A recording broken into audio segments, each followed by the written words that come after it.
What's up? My name's Austin Torres, and welcome to Would You Die, the show where we examine all the monsters and villains of pop culture.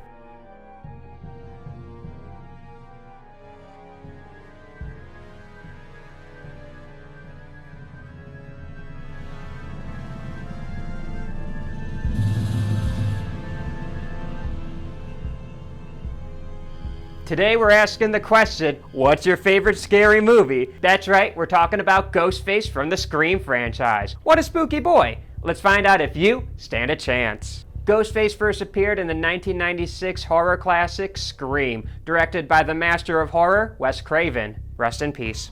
Originally called Scary Movie, Scream revitalized the slasher subgenre, which was imploding under the weight of way too many sequels and direct-to-video releases. Probably one of the most influential horror films of all time, you can see a direct shift in the genre both before and after. While the OG slasher franchises like Halloween, Friday the 13th, and A Nightmare on Elm Street would focus on Michael, Jason, and Freddy racking up the kills, Scream would instead focus on Neve Campbell's Sidney Prescott, a whodunit mystery plot, and a biting satirization of the cliches and the tropes of the horror genre. In other words, it's one of the first films where the horror movie characters have actually seen a horror movie.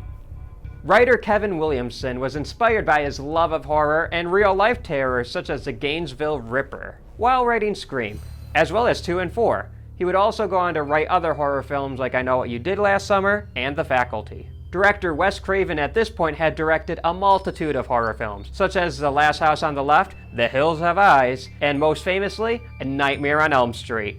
Wes would first tackle the meta approach to horror with Wes Craven's New Nightmare, but I'll talk about that movie a little more when I actually discuss Freddy Krueger. Oh Lord, he coming! New Nightmare, while being my favorite of that franchise, wouldn't be a big box office hit. But Scream would be. Scream is still the highest grosser slasher film of all time, when you adjust for inflation. Scream would spawn 3 sequels all directed by Wes Craven, a MTV television series, Inspire Scary Movie, and of course, Scream has toys. Toys! A 5th installment is on the way, and I'll admit I was skeptical at first. Wes Craven sadly passed away in 2015, and I don't really like the idea of a Scream film being made without him. However, the upcoming 2022 film, also titled Scream, is bringing back writer Kevin Williamson as an executive producer, as well as the iconic trio of Neve Campbell, Courtney Cox, and David Arquette. It's also bringing in the directors of one of my favorite horror films of the past few years, Ready or Not. So I'm really optimistic that this new Scream installment will bring honor to Wes's legacy while giving us something fresh. And of course, bringing back our beloved Ghostface. Let's talk about him. Ghostface can literally be anyone. There's a formula to it. A very simple formula. Everybody's a suspect. I can be Ghostface. I'm not Ghostface. So far in the films, there have been 7 people who have taken up the Ghostface mantle, and usually Ghostface is a tag team. Always 2 there are. No more, no less. A master and an apprentice. Except for Scream 3. Roman is by far the worst Ghostface. Facts don't care about your feelings. Billy and Stu were the first and most iconic pair, and while they are the least lethal, they paved the way for the copycat Ghostfaces to come. Billy is clearly the mastermind of the duo. He's mean and he's clever, but Stu is scary on a wholly different level because he's just killing for the vibes. Never alone. Also, Matthew Lillard's the best. Billy's mom, Debbie Loomis. My mom's name is Debbie. Huh. And Timothy Oliphant, Mickey, would be the first of the copycat Ghostfaces, with Mrs. Loomis masterminding those events, and with Mickey doing her bidding. He does do some nasty psychological damage to Sidney at the end, so I'll give him some credit. Scream 3 would go on to be the only film in the franchise with a single Ghostface, and I hope it stays that way. I'll be watching you, new Scream.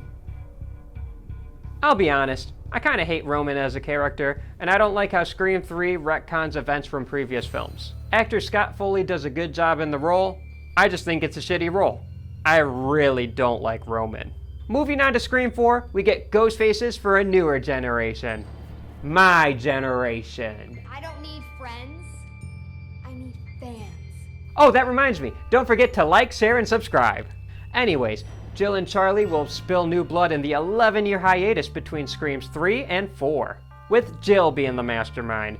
trying to remake the events of the original film and take all the fame for herself. And since I am sure all of you are interested, here are my personal Ghostface rankings. 7. Roman. F*** Roman. 6. Mickey. Next up is Mickey, who's just kind of there. He straight up disappears from the film for 45 minutes and then he's revealed to be one of the killers and I was like, who? Who? But fun fact, Timothy Olyphant is the only actor to my knowledge that has worn both the Ghostface costume and the Boba Fett armor. And those of you who know me know I love me some Boba Fett.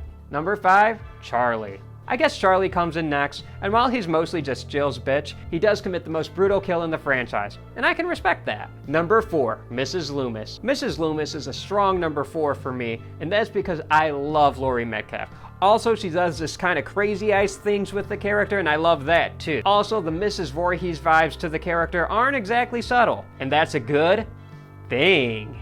Wait, that was the last episode. Number 3, Billy. Billy comes in at number 3 for me because I feel like he has the strongest knowledge of horror, which he uses to weaponize the violent and psychopathic nature within. He also seems to me to be the most sadistic, and that's scary. Number 2, Jill. Jill just narrowly sneaks into my second slot because I find her motive to be both very terrifying and very relevant in today's world. Super impressive considering Scream 4 came out 10 years ago in 2011. Mean Girls have nothing on Jill. Number 1, Stu. Stu is my favorite because of his sheer physicality and lack of motive. He's literally murdering just because he feels like it, and that's scary, especially considering that he's only using 1% of his power. Also, you know, Matthew Lillard's the best. I'm feeling woozy here.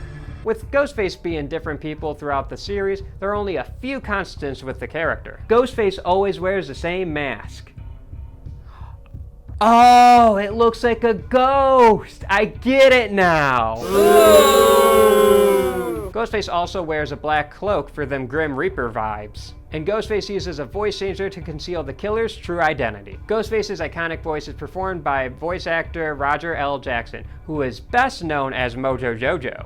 You listen, you little bitch. You hang up on me again, I'll gut you like a fish, understand? Mojo Jojo, chill! But in all seriousness, Roger L. Jackson's voice is what makes a true Ghostface, and in my opinion, he joins the ranks of the most iconic horror voices of all time, like Bela Lugosi, Vincent Price, and Tony Todd. Be my victim. The last common trait all Ghostfaces share is that they'll kill you. Let's look at the ways how. A knife. Have you ever felt a knife cut through human flesh and scrape the bone beneath? What? No. I mean, is it really a slasher movie without a cutting utensil? Garage door. Probably the most iconic kill in the franchise. This scene shows how clever Ghostface can be, especially in the heat of the moment. Yeeting people. Ghostface tends to throw people from high heights, another example of a stage fatality. Also, side note, while Ghostface hasn't been in Mortal Kombat like Jason or the Xenomorph, he has been in Dead by Daylight. A phone. Okay, so Ghostface never actually kills anyone with a phone. Michael has. But it is one of the most important tools in Ghostface's arsenal. Using the phone allows Ghostface to manipulate the fears and emotions of the victim, traumatizing them to a point where it's easier to kill. A gun. Ghostface has the same weaknesses as you and me. Bullets. Also, you gotta know how to use a gun, otherwise you're just gonna hurt yourself or others and not the masked killer stalking you. Horror knowledge. I mean, if you know the rules, you stand a better chance of surviving a horror movie. You know, no sex, no drugs, no rock and roll. That's not a rule. Don't ever say I'll be right back. The basics. Or you could just drop a television on their head. Fatality. Double tap. Ghostfaces have a tendency to get a second wind, so be prepared for that. Also, don't be like Thor. Aim for the head. Clumsiness. The biggest weakness of Ghostface is he's clumsy as fuck. Why try fighting him off when his own 2 feet will take him down for you? According to my count, Ghostface has killed 33 people, including 4 in the fictional Stab series. Across 4 films, that averages 8.25 kills a film. My mom and dad are gonna be so mad. Yeah, Stu, you murdered people. To really see how brutal Ghostface can be, let's take a look at Scream 4. I gave the original enough love in this video, don't you think? Ghostface encounters 15 characters, killing 11 of them. That's a kill rate of 73.33%, earning Ghostface a 7 out of 10 skulls. Also, I apologize to any Kirby fans out there. I counted her as a kill. Yeah, I know, I'm bummed too. So if you fail Horror Cinema 101, would you die? And while everything I just said up to this point would indicate you have an easier time against Ghostface than like Jason or Candyman, you still have a 100% chance of dying when encountering Ghostface. Duh, it's the rules. Would You Die got a playbook, and I ain't straying from it on the Ghostface episode. And in case you're wondering, my favorite scary movie is Alien, but Scream is in my top 5. Do you have a suggestion on who or what I should cover next? Comment your favorite scary movie, and check out my previous episodes and other fun shows here at 3 Wise Men Media. Don't forget to subscribe. Tune in next time when we discuss some other spooky icon. Until then, I'm Austin Torres. Try not to die. Fatality.